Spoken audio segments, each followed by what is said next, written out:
மில்லானையும் துதிக்கிறோம் சொத்தரிக்கிறோம். பிலிப்பியர் 4:2.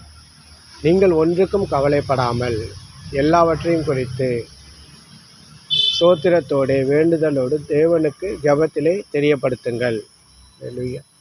நீங்கள் ஒன்றுக்கும் கவலைப்படாமல் எல்லாவற்றையும் குறித்து ஸ்தோத்திரத்தோடு ஜெபத்திலே வேண்டுதலோடு விண்ணப்பத்தோடும் தேவனுக்கு தெரியப்படுத்துங்கள். அல்லேலூயா. ஏன் பவுல் சொல்கிறார். அடுத்த வசனம் அப்பொழுது உங்கள் எல்லா புத்திக்கும் மேலான தேவ சமாதானம் உங்களுடைய இருதயத்தை ஆள கடவுதுன்னு சொல்கிறார். அல்லேலூயா.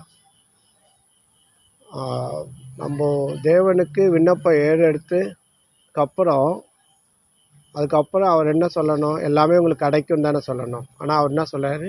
எல்லா புத்திக்கும் மேலான தேவ சமாதானம் உங்கள் இருதயத்தை ஆள கடவுள். அப்படின்னா நாம் என்ன கேட்குறோமோ நம்ம கேட்கதற்கும் நினைப்பதற்கும் மேலாக தேவன் நம்முடைய தேவைகளை சந்திக்கிற வல்லமையுள்ள தேவன். கர்த்தராகிய இயேசு கிறிஸ்துவின் மூலமாய்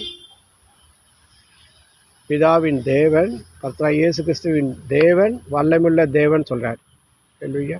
இந்த வல்லமையை நம்ம உணரணும். அல்லேலூயா.